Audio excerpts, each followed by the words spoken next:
गेल्या काही वर्षांची प्रतीक्षा आता संपली आहे। 1160 हेक्टर परिसरात उभारण्यात आलेलं नवी मुंबई विमानतळ अखेर सुरू होण्याचा मुहूर्त आज लागलाय।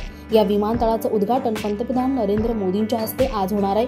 बहुप्रतीक्षित नवी मुंबई विमानतळावरून अखेर विमाने उड्डाण करताना आणि उतरताना दिसणार आहेत। 8 ऑक्टोबर म्हणजे आज पंतप्रधान मोदींच्या हस्ते विमानतळाच्या पहिल्या टप्प्याचं उद्घाटन होईल आणि डिसेंबर पर्यंत पहिले विमान उड्डाण करणार आहे। जगातील सर्वात मोठ्या लंडन येथील हिथ्रो विमानतळाशी नवी मुंबई आंतरराष्ट्रीय विमानतळाची तुलना करण्यात येते। नवी मुंबई आंतरराष्ट्रीय विमानतळ हे एकूण 1160 हेक्टरवर उभारण्यात आलेलं आहे।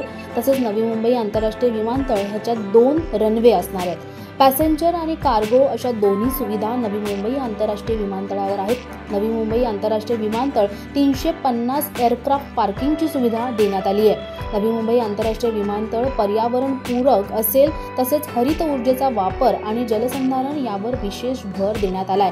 जगातील मोठ्या लंडन येथील हिथ्रो विमानतळ नवी मुंबई आंतरराष्ट्रीय विमानतळाची तुलना करण्यात येते। कृत्रिम बुद्धिमत्ता म्हणजेच AI तंत्रज्ञानाचा उपयोग विविध ऑपरेशन्ससाठी केला जाणार आहे।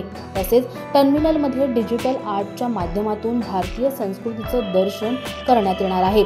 नवी मुंबई विमानतळ मुंबई महानगर प्रदेशासाठी एक महत्त्वपूर्ण पायाभूत सुविधा प्रकल्प असणार आहे। नवी मुंबई विमानतळामध्ये हवाई वाहतुकीची क्षमता वाढणार आहे आणि परिसरातील आर्थिक विकासाला गती मिळणार आहे। विमानतळाचा पहिला टप्पा दरवर्षी 10 दशलक्ष प्रवाशांना हाताळण्यास सक्षम असणार आहे, तर प्रतिवर्षी 90 दशलक्षाहून अधिक प्रवाशांना हाताळण्याच्या अंतिम क्षमतेपर्यंत त्याचा विस्तार केला जाणार आहे।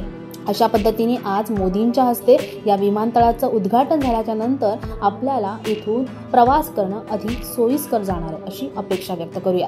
अशाच नवनवीन व्हिडिओसाठी नवशक्ती यूट्यूब पेजला लाईक, शेअर आणि सबस्क्राईब करायला विसरू नका। आणि तुम्हाला हे नवी मुंबई एअरपोर्ट कसं वाटलं हेही आम्हाला कमेंटमध्ये सांगायला विसरू नका। धन्यवाद।